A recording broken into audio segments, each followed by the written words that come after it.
বিবাহিত যারা আছে, এই যে দেবর আর ভাবি, এই যে শালি আর দুলা ভাই, মধুর সম্পর্ক না এগুলা? এগুলো মধুর সম্পর্ক দেখা যায়। সুবহানাল্লাহ। এই যে আমার এখানে ফোন আছে না, আমাদের অফিসিয়াল পেজ আছে, অফিসিয়াল পেজে যত প্রশ্ন আসে দেখি ম্যাক্সিমাম জেনা কেন্দ্রিক, ব্যভিচার কেন্দ্রিক, পরকীয়া কেন্দ্রিক। একজন প্রশ্ন করেছে যে দুলা ভাইয়ের চরিত্র এত খারাপ ছিল, আর ওই মেয়ের বয়স তখন কম ছিল, 13 বছর বয়স। 13 বছর বয়সের মেয়ের দিকে সে চোখ দিয়েছে। যাকে বিয়ে করেছে তার সাথে তো সম্পর্ক আছেই। এটা কে? আচ্ছা, যাকে বিয়ে করেছে ওর সাথে তো সম্পর্ক আছেই। তারপরে আপনার শালির সাথে সম্পর্ক। এখন শালির সাথে তার 2 বছর ধরে সম্পর্ক করার পর সেগুলোর ভিডিও ধারণ করেছে, ধারণ করে তাকে ব্ল্যাকমেইল করছে যে যদি আমার সাথে খারাপ কাজে সে রাজি না হয় তাহলে এই ভিডিওগুলো ভাইরাল করে ফেলবে। এই যে অনলাইনের যুগ, এখন তো মানুষ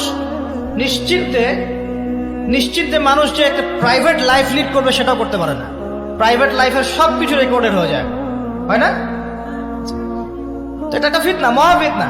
এখন সে রেকর্ড করেছে, এইভাবে ব্ল্যাকমেইল করে এই শালীর সতীত্ব নষ্ট করবে। 1 বছর 2 বছর না, 3 বছর ধরে। এখন এই মেয়ে প্রশ্ন করছে পেজের মধ্যে যে এখন তার মানসিক অবস্থা এতই খারাপ, সে জিজ্ঞাসা করছে আমি যদি আত্মহত্যা করি তাহলে আমার পাপ হবে কিনা। এই মেয়েটা যদি আপনার বোন হতো কি করতেন আপনি? আল্লাহ না করুক এই মেয়ে যদি কারো মেয়ে হতো তাহলে কি করতেন আপনি? আপনার কাছের কেউ হলে আপনি কি করতেন?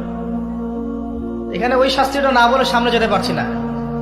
শোনেন, যারা বিবাহিত ব্যক্তি হওয়ার পরেও পরকীয়া করেছেন, বিবাহ করার পরেও পরকীয়ার পাপে লিপ্ত ছিলেন বা এখনো আছেন, জেনে হোক না জেনে হোক করেছেন, অথবা এটা জেনে করেছেন যেটা একটা খারাপ কাজ তারপরেও করেছেন, রাসূলুল্লাহ সাল্লাল্লাহু আলাইহি ওয়াসাল্লামের হাদিস এবং আল্লাহ পাকের কালাম অনুযায়ী তাদের শাস্তি হচ্ছে কোমর পর্যন্ত মাটিতে পুঁতে ফেলে পাথর নিক্ষেপ করে রজম করে হত্যা করা। ইসলামিক যদি কোন রাষ্ট্র থাকতো বা এটা যদি হতো, বা এটা যদি ইমামুল মাহদির যুগ হতো বা ওমর রাদিয়াল্লাহু আনহুর যুগ হতো, তাহলে এই শাস্তির বাইরে আপনি চলতে পারতেন না যদি এটা প্রমাণ হতো। এই শাস্তি যদি দুনিয়াতে কার্যকর নাও হয়, আপনি যদি তওবা না করে মারা যান তাহলে কিয়ামতের মাঠে এই শাস্তি আপনি ভোগ করবেন। খুব মজা লাগছে পরকীয়া করতে? সকালে একটার সাথে, দুপুরে একটার সাথে, আজকে একজনের সাথে রাত কাটান, কালকে আরেকজনের সাথে রাত কাটান, খুব মজা পাচ্ছেন। রাত্রেবেলা মদ খান আর হোটেলে রাত কাটান, সকালবেলা আবার অফিসে যান। আমাদের শহরের এগুলা কালচার কোত্থেকে আসলো? এই শহরকে পবিত্র করবে কে এবং এই শহরের আসল রূপগুলো স্পষ্ট করবে কারা? খুব মজা পাচ্ছেন এগুলোতে। সুবহানাল্লাহ।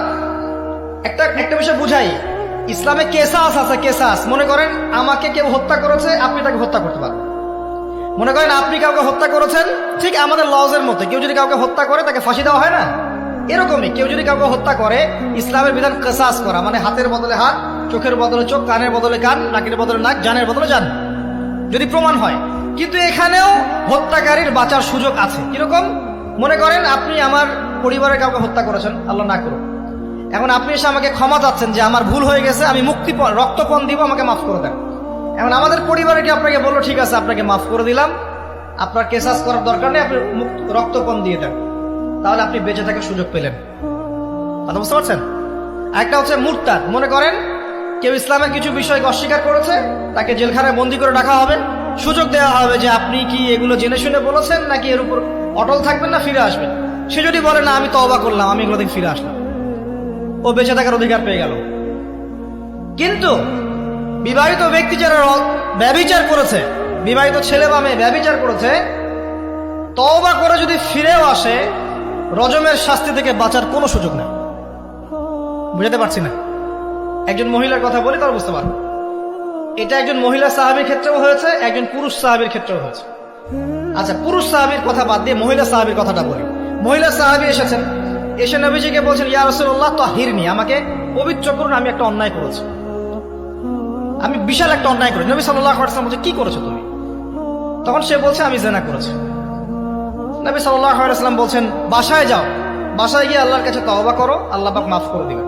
নবীজি এটাকে হাইড করতে চাচ্ছেন, কারণ কি?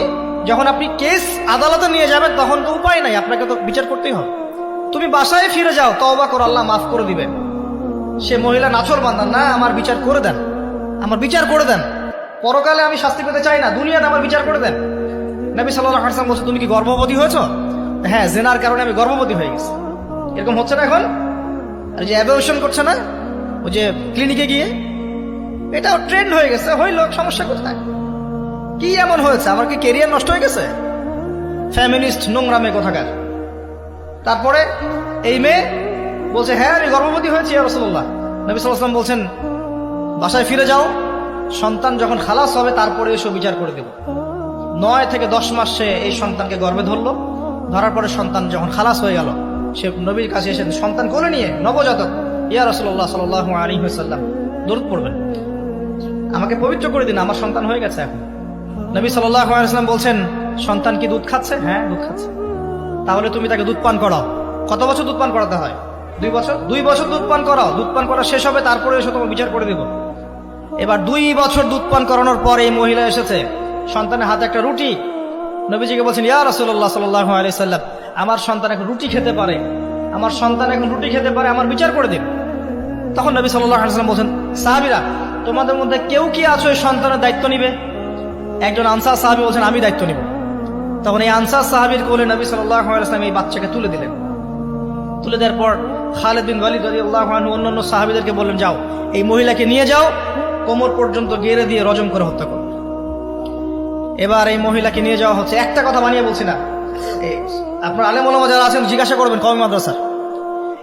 এই মহিলাকে নিয়ে যাওয়া হচ্ছে, মহিলাকে পাথর নিক্ষেপ করা হচ্ছে। পাথর নিক্ষেপ করার মধ্যে খালিদ বিন ওয়ালিদ রাদিয়াল্লাহু আনহুর পাথরও ছিল। খালিদ বিন ওয়ালিদ রাদিয়াল্লাহু আনহু নাম শুনেছেন না? বীর সাহাবী, তিনি পাথর নিক্ষেপ করেছেন একটা।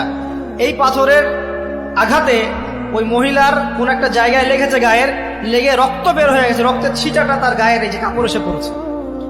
কাপড় এসে পড়ার সাথে সাথে খালিদ বিন ওয়ালিদ রাদিয়াল্লাহু আনহু বলছেন, ছি ছি ছি ছি, আমার গায়ের মধ্যে এরকম নোংরা ব্যভিচারী মহিলার রক্ত পড়লো কি? এরকম একটা তাচ্ছিল্যের কথা বলেছেন। তখন নবী সাল্লাল্লাহু আলাইহি ওয়াসাল্লাম বলছেন, হে খালিদ তুমি থামো, হে খালিদ তুমি চুপ করো। তুমি জানো এই মহিলা এই 2 বছরে 3 বছরে এত তওবা করেছে আল্লাহর কাছে, এই সমস্ত তওবা যদি মদিনাবাসীর মধ্যে বন্টন করে দেওয়া হয় তবুও কম হয়ে যাবে। আর আমি এখন দেখছি মহিলা জান্নাতে সাঁতার কাটছে। আমি বুঝাতে পারছি না আপনাকে প্রিয় বোন, প্রিয় ভাই, যারা বিবাহিত হয়ে ব্যভিচার করছেন, জিনা করছেন, তিনি তওবা করেছিলেন, তওবা করেছেন, আল্লাহ পাক মাফও করে দিয়েছেন, জান্নাতে চলে গেছেন, কিন্তু পৃথিবীতে তার শাস্তি কায়েম করা হয়েছে। বিবাহিত ব্যক্তি ব্যভিচার করে ফেললে তার পৃথিবীতে বেঁচে থাকার অধিকার সে হারিয়ে ফেলে। আর এই পাপটাকে আমাদের সমাজে এত সহজ বানিয়ে দেওয়া হয়েছে, যে যার সাথে ইচ্ছা পরকীয়া করতে পারে। মেয়েও করছে, ভাবিও করছে, শালিও করে, দুলাভাইও করে, সবাই আমরা পরকীয়া করতে যাচ্ছি। পরকীয়ার 6 লাভ বন্ধ করতে হবে, পরিবারে পর্দা কায়েম করতে হবে, অপসংস্কৃতি ঠেকিয়ে দেন, এগুলা চ্যানেলগুলো বন্ধ করে ফেলেন বাসা থেকে। ইসলামিক সমাজ কায়েম না করতে পারলে আমাদের মা বোনরা সব নষ্ট হয়ে যাবে দিন দিন। আর পরিবারের ইজ্জত যখন চলে যায়, কোনো কিছুর বিনিময়টাকে ফিরে পাওয়া যাবে না। কেন পরকীয়া করতে গেছেন? আল্লাহ, আপনার যদি এতই চাহিদা থাকে আরেকটা বিয়ে করেন না কেন? বিয়ে করতে সাহস কুলায় না নাকি? বিয়ে করলে যে স্ত্রীকে নিয়ে সূর্যের আলোতে ঘুরতে হয়, ওই জন্য ইঁদুরের মতো রাতের বেলা অন্ধকারে আপনি থাকতে চান, সিংহের মতো সকালবেলা সূর্যের আলোতে স্নান করতে পারেন। কথা বুঝতে পারেন না? বিয়ে করলে স্ত্রীকে নিয়ে পুরুষের মতো, সুপুরুষের মতো সূর্যের আলোকে আপনি হাঁটবেন রাস্তায়, কাউকে ভয় করবেন? আপনার মতো কোনো ভয় কাজ করবে না। আর এখন আপনি ইঁদুরের মতো রাতের অন্ধকারে রাত কাটান অন্য মেয়ের ঘরে গিয়ে। এই শহরের এই মহামারীগুলো বন্ধ করতে হবে। আমি এই শহরের একজন শুভাকাঙ্ক্ষী বাসিন্দা, আমি এখানকার। আমি আমার চোখ দিয়ে যা দেখছি, এটা দেখার পর চুপ থাকতে পারি না। আমরা সব জায়গায় জানা দেখছি, আর মাদক দ্রব্য দেখছি, আর পরকীয়া দেখছি। পর্নোগ্রাফির তো শেষ নাই, প্রত্যেকের ফোনে ফোনে পর্নোগ্রাফি, এভরিবডি। পর্নোগ্রাফি, মাদক আর ব্যভিচার, জেনা, ফ্রি মিক্সিং অবাধে আমাদের শহরে। বস্তুবাদী তো আছেই। তো এটাকে আখিরুল জামানের শহর বলবো নাকি আউয়ালুল জামানের শহর বলবো নাকি? শুধু এই শহরের সমস্যা এটা নয়, প্রত্যেক বড় বড় শহরেই সমস্যা। ইভেন এগুলো এখন গ্রামে পর্যন্ত চলে গেছে, এগুলো গ্রামেও চলে গেছে, গ্রামে আরো বেশি আছে। দেখবেন শহরের ছেলেরা তো জিন্স আর টি শার্ট পরা মেয়েদেরকে দেখে অভ্যস্ত না, এরা না একটু কন্ট্রোল করতে পারে। আর যখন একটা গ্রামের ছেলে পর্নোগ্রাফি দেখবে, সে তো আর নিজেকে কন্ট্রোল করতে পারে না। বুঝতে পারছেন না? আমাদের শপিং মলগুলোতে গেলে আমরা দেখি টি শার্ট আর গেঞ্জি পরা মেয়ে ঘুরছে, তাই না? এটা দেখতে দেখতে অভ্যস্ত আমরা, এই জন্য আমরা কন্ট্রোল করতে পারি কিছুটা হলেও, তাই না ছেলেরা? কিন্তু গ্রামের ছেলে মেয়ে যারা, তারা কিন্তু পর্ন দেখলে আর কন্ট্রোল করতে পারে না। এবং গ্রামে ধর্ষণ দিন দিন বাড়ছে, day by day by day. এই সমস্যাগুলো বড় বড় প্রত্যেক বিগ সিটিজ এন্ড টাউনে এই সমস্যা, একই সমস্যা। এর ছড়ালো কারা? ওই পশ্চিমাদের থেকে এই সমস্ত বিশ্বে এগুলো ছড়িয়ে গেছে। এরা এমন একটা সভ্যতা যারা প্রত্যেকটা পাপকে গ্লোবালাইজেশন করে দিয়েছে। সুদ খেয়েছে, সারা বিশ্বে ছড়িয়ে দিয়েছে। মদ খেয়েছে, সারা বিশ্বে ছড়িয়ে দিয়েছে। জেনা করেছে, সারা বিশ্বে ছড়িয়ে দিয়েছে। ফ্যামিলিস্ট রেভলিউশন সারা বিশ্বে ছড়িয়ে দিয়েছে। ব্যাংকিং, সুদভিত্তিক ব্যাংকিং সিস্টেম সারা বিশ্বে ছড়িয়ে দিয়েছে। প্রত্যেকটা সমস্যা দেখবেন ওখান থেকে সারা বিশ্বে ছড়িয়ে গেছে। আর আমরা মনে করি ওরাই নাকি মানবতার মুক্তির পথ দেখাবে। ওরা তো ছেলে ছেলে বিয়ে করে। যে সম্প্রদায় ছেলে ছেলে বিয়ে করে, ও আমাকে ভালো মন্দ শিখাবে? ওখানে তো একটা প্রত্যেক 10 সেকেন্ডে একটা করে মেয়ে রেপ হয় আফ্রিকান কন্টিনেন্টে।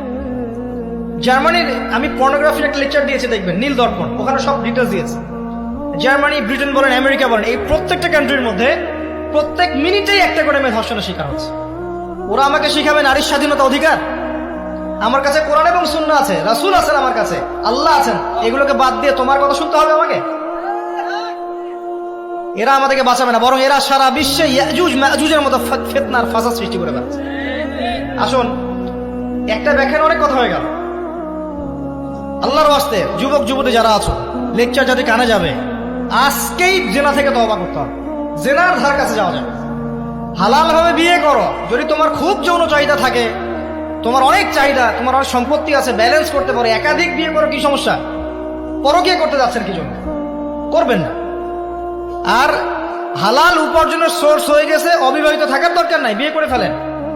বিয়ে আপনার জীবনটাকে সুশৃঙ্খলতা নিয়ে আসবে। আমি গার্ডিয়ানদেরকে রিকোয়েস্ট করবো যে বিয়েটাকে সহজ করে দেন, কঠিন জটিল করেন না, জেনা বাড়তে থাকবে না হলে। যে সন্তান, যে ছেলেটাকে মেয়েটাকে ছোট মনে করছেন না, ছোট নাই, সে অলরেডি 4-5 ঘাটের পানি খেয়ে আসছে, দেখবেন।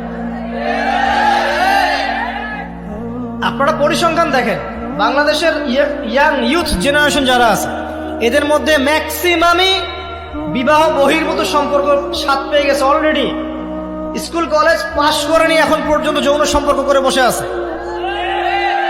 আর ছোট ছোট মেয়েগুলোকে ছোট মনে হয়, বদের হাড্ডি শব্দ সব জায়গায় দেখবেন। এরা বেশি বদের হাড্ডি। কেন বলছি জানেন? এরা ছেলেদেরকে সিডিউস করে। ভালো মেয়ে কোথায় খুঁজে পাবেন এখন? খুব রেয়ার, খুব ডিফিকাল্ট, খুবই ডিফিকাল্ট। এমনকি আর ভিতরে কথা বলতে গেলাম না, আমার ফ্যামিলির, আমাদের স্ত্রীরা তো মাদ্রাসায় পড়েছে, পড়ে নাই? ভিতরে কথা বলতে গেলাম না, মাদ্রাসায় পড়া মেয়ে কেমন করে এগুলা কাজ করতে পারে? অতএব বিয়েটাকে সহজ করেন, জেনাটাকে বন্ধ করেন, পরকীয়ার রাস্তা বন্ধ করেন।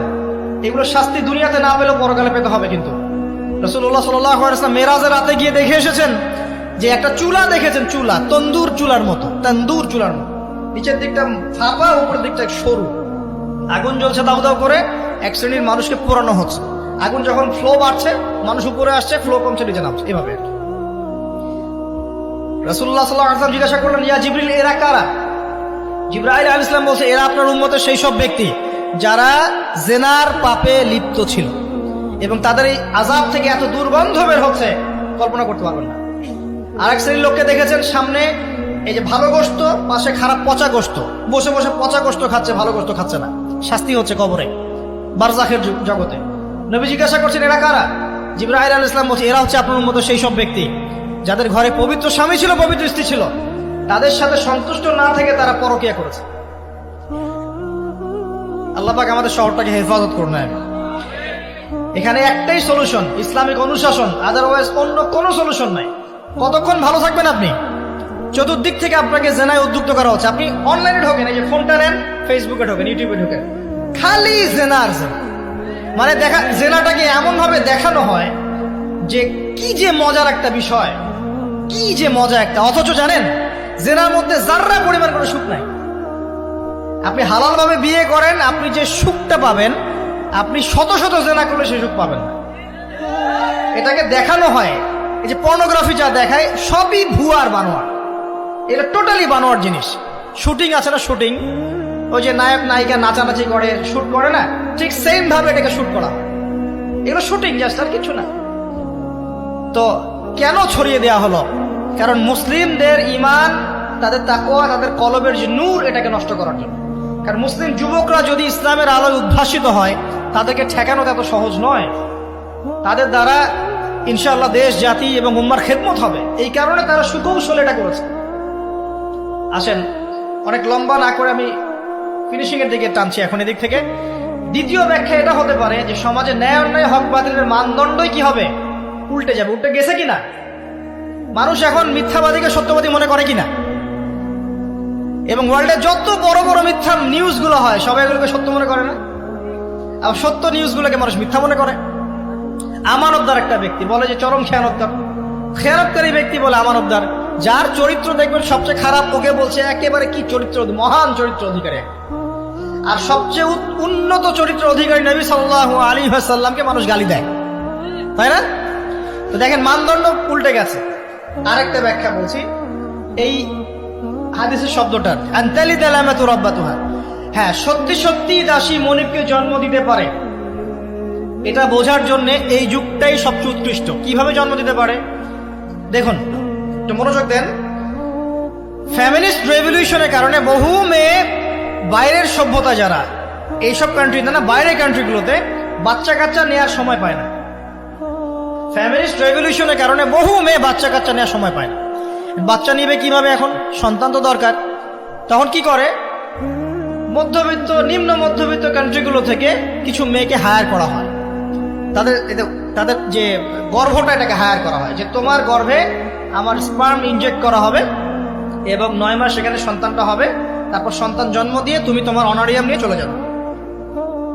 মনে করেন, বুঝাচ্ছি, মনে করেন আমেরিকার একটা কাপল, ওদের তো মেয়েদের বাচ্চা কাচ্চা নেওয়ার সময় নাই। তো প্রোগ্রেস, এগিয়ে যাওয়া, ইজ্জতও থাকে না। 10-15 বছরের মধ্যেই সারা জীবন এভাবেই তারা চলে। 10টা-20টা জেনা হয়, এগুলো কোনো বিষয় না। ডিভোর্স তো সকালে বিয়ে হলে বিকেলে ডিভোর্স হয়। বাচ্চা কাচ্চা নেওয়ার ফুরসত নাই। এখন আমেরিকান এক মেয়ে ধরেন, এক ছেলে ধরেন, একটা শ্রীলঙ্কার কোনো মেয়ের গর্ভ ভাড়া করেছে। এখন গর্ভের সন্তান হলো। সন্তান জন্ম দেওয়ার পরে এই সন্তানটা নিয়ে তাকে তার অনারিয়াম দেওয়া হচ্ছে $10,000-20,000 ডলার নিয়ে সে বাচ্চাটা দিয়ে দিল। এই যে বাচ্চাটা যে হলো, এই বাচ্চাটা হচ্ছে মনিবের, আর এই মেয়েটা হচ্ছে এখানে দাসী। এই যে দাসী তার মনিবকে জন্ম দিল কি দিল না? বুঝতে পারছেন না কথা মনে হয়? এই ব্যাখ্যাটা আজকে থেকে 30-40 বছর আগেও করা যেত না। এখন 30-40 বছরের মধ্যেই ব্যাখ্যাটা করা যায়। ইসলাম এভাবেই চিরপ্রাচীন, চির নতুন, চির আধুনিক।